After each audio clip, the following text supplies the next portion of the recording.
ఏంటంటే పవన్ కళ్యాణ్ విషయంలో పవన్ కళ్యాణ్ ఏం అనలేదు కేటీఆర్ గారు. ఆయన అభిప్రాయం ఆయనది, నాకు అనవసరం, కానీ ఆయన ఏమన్నాడో నాకు అనవసరం. కానీ ఖచ్చితంగా రేవంత్ రెడ్డి ఆ ఈగోని సాటిస్ఫై చేసుకోవడానికే అల్లు అర్జున్ అరెస్ట్ చేయించడం ఇదంతా చేశాడని వాళ్ళు దాని నుంచి బయటికి రాలేదు.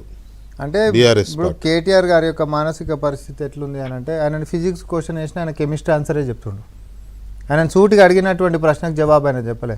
అక్కడ జరిగినటువంటి వాస్తవాలు పవన్ కళ్యాణ్ గారి యొక్క వ్యాఖ్యలను బట్టి జరుగుతుంది ఏంటి అని అంటే, ఈయన మాత్రం లేదు ముచ్చటే లేదు, ఆడ మాత్రం రేవంత్ రెడ్డి గారు ఆయన లోపల ఉంటున్నటువంటి అక్కసు కక్కుడే తప్ప జరిగినటువంటి వాస్తవికతని ఇప్పటికైనా మనం అంగీకరించేటటువంటి పరిస్థితుల్లో మనం ఉన్నామా?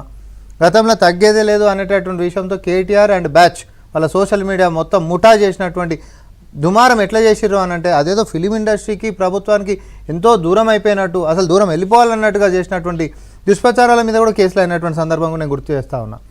అదే దాన్ని ఈరోజు వాళ్ళు పన్నినటువంటి కుట్ర, ఆ పన్నాగం అనేటటువంటిది పాపం పండకపోయేసరికి వాళ్ళకి బాధ అవుతూ ఉంది. కడుపులో ఉన్నటువంటి అక్కసును కక్కుతూ ఉన్నాడు ఆయన.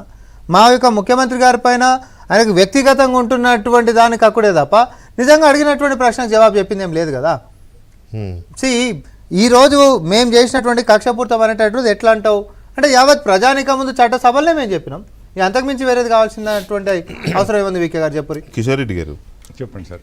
ఒకటి పవన్ కళ్యాణ్ రియాక్షన్